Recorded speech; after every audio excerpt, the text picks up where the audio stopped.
هاد اليد اللي كتشوف هي في الحق يلاه زرعوها لواحد الدري، وهاد الدم اللي كينزل ليها ديال هاد الوليد الصغير اللي ما عندوش اليدين. You see that?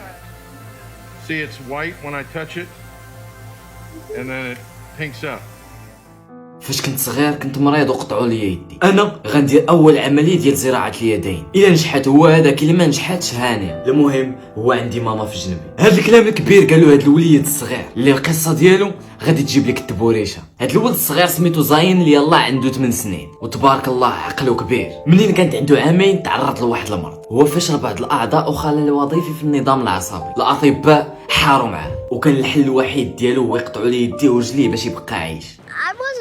I wasn't always like this. When I was 2, I had to get my hands cut off because I was sick. I don't know what a child hand looks like. من بعد ما دار زاين 8 سنين، توصلت الام ديالو بواحد الرساله اللي غادي تغير المنحى ديال الحياه ديالو. توصلت بواحد العرض من السبيطار اللي اقترحوا عليها فيه انهم يديروا زاين عمليه ديال زراعه اليدين. ولكن كيفاش هاد الجراحه؟ واش غيربطوا العروق والاعصاب ديال اليدين ولا غير غيحطوا ليه هاد الليد ديكور؟ زاين مشى عند الطبيب اللي غادي يتكلف به باش يشوف واش الجهاز العصبي ديالو غادي يتقبل هاد العمليه ولا لا. فكره ما كتدخلش للعقل، كيفاش غادي يزرعوا ليه اليدين؟ اليدين الحقيقيين ديال انسان واحد اخر. الام وافقات، والفحص ثبت بلي الجسم ديال زاين غادي يتحمل هاد الجراحه. الدكتور سول زاين علاش بغيتي هاد اليدين، قال لي بغيت نتعلق في البارات ونولي نشد مزيان. زاين ذكي بزاف، والطبيب تعجب من هاد الهضره اللي قال، تعجب من الطريقه باش كيدوي والطريقه باش كيفكر ديال الناس الكبار، وهذا غير دري عنده 8 سنين. My grandmother says I'm smarter than a lot of grown-ups. I'm really smarter than a lot of grown-ups. زاين بقى في الدكتور وشاف بلي خصو يدين باش يولي بحالو بحال الوليدات الاخرين. هاد الدري متفوق على الوليدات اللي قدو في العقل، كيدوي معاهم بحال هو كبير عليهم، منسجم مع كاع الناس وشعبي واجتماعي مع كلشي. والحاجه اللي واعره هو انه ايجابي وموتيفي في اي وقت. If that's a TV camera, he wants to know if he's on TV. But sometimes I just think some of my classmates, they don't mean things to me, but it just slips out. So either somebody says something to me, I just figure it slipped out and they didn't mean to say it. Everybody has their own way of thinking things.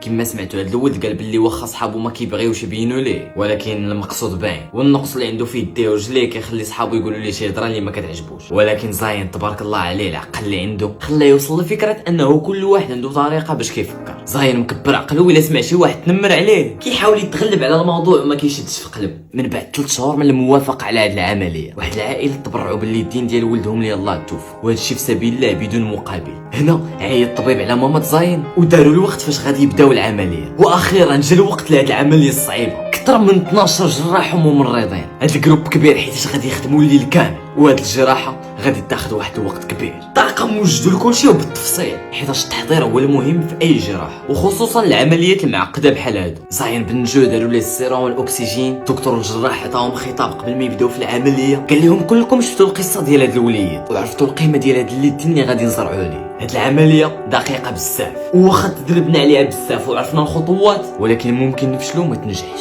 غادي نديروا جهدنا كامل باش نخليو هاد الوليد فرحان. Making this reality for this little boy. We can fail, we can have troubles, but we're not planning on it. And I just want to say in advance, we'll do our best, and we're all here together.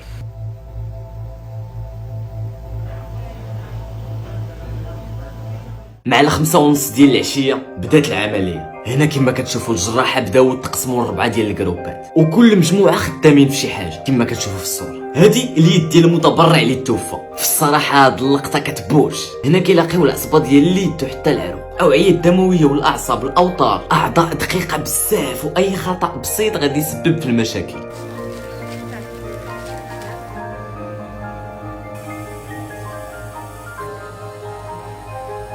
هنا غيبان لكم اليد كيفاش كيدوز ليها الدم، كانت بيضه وناشفه ولات كتلون باللون غوز. هادشي كيعني ان الدم ديال زاين داز لديك اليد اللي زرعوا عليه. الشعيرات الدمويه استجبوا، والدم غادي كيقرب يوصل للصباع. Blood is going across the hook up here, and you can see the hand right here starting to pink up. You see the capillary refill? See, it's white when I touch it, and then it pinks up. And now that's starting to get out to the level of the fingers.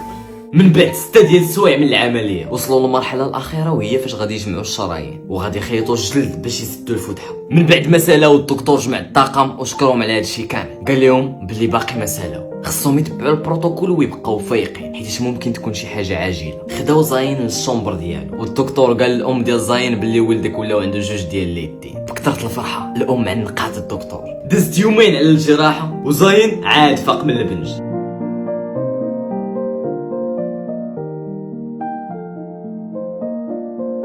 من بعد 2 ديال السيمانات زاين بدا كيدير الترويض بشكل تدريجي، وتخيل معايا انه هاد اليدين ماشي غير ديكور. زاين ولا كيقدر يتحكم شويه بهاد اليدين. العمليه اللي ما كتصدقش صدقات مع زاين. That's all you. Don't let me get it. Let him take it. Tug of war. من بعد هاد المعاناة والجراحة هاد الوليد باقي متحمس وعنده حس فكاهي وباقي ايجابي تبارك الله. زاين من بعد هاد المدة قدر يدير بزاف د الحوايج، ولا كيصم كياكل كيلعب بيديه، حتى الطراكسيون اللي ما كيديروهاش بزاف اللي عندهم يديهم زاين كيديرها. بفضل الجراح والدكتور ديالو قدر يبقى يدير حصص الترويض باش يولي في عقلو كيفاش يبقى يتحكم بيديه. زاين كيف العاده محبوب عند كلشي، كيضحك كاع الناس اللي كيتلاقى بهم. زاين عطى امل كبير لبزاف د الناس في جميع انحاء العالم. تخيل معايا ولا كيدير خطابات محفزه وهو في العمر ديالو 9 سنين، ولكن العقل ديالو كيفاش كيفكر خلاه يكون قاد بها، والناس كيعطيو ودنيهم لاش كيقول. ماما بقات في جنبو من نهار تزاد ولحد الان باقيه في جنبو. دابا ملي عنده يديه تعطاتو الحريه، ولا كيدير بعض الحوايج اللي كانت مو هي اللي كديرهم ليه، ولكن واخا هكاك هو بغا تبقى ديما حداه. هذه كانت هي القصه ديال زاين اللي كتشوفوا العمر ديالو والطريقه الايجابيه كيفاش كيفكر. النقص اللي عنده في يديه ورجليه ما خلاش يبقى مكتئب، بالعكس خرج من المنطقه المظلمه وتقبل الواقع ديالو. وكامل هذا الشيء في العمر ديال 8 سنين. الله جاب ليه الخير باقي ونجحت ليه العمليه اللي كيشوفوها الناس مستحيله. العبره من هذه القصه باينه، حشومه دري صغير كيفكر بهذه الايجابيه وانت ولا انت كتافك تبارك الله قداش وباقي كدير فيها مكتئب. حاولوا ما امكن تخرجوا من المنطقه المظلمه، استمتع باي حاجه عندك واخا يكون مقطوع لك الراس، ما تخليش الظروف تاثر عليك ولكن حاول تخرج منها. الانسان الفاشل ديما كيقلب على الاعذار، هادشي علاش خصك فين ما تفشل تفكر بلي ما كاينش خيار الاستسلام ونوض خدم وتقاتل. لا للاعذار نو اكسكيوز. هادشي اللي كان معكم اوتي. تشاو.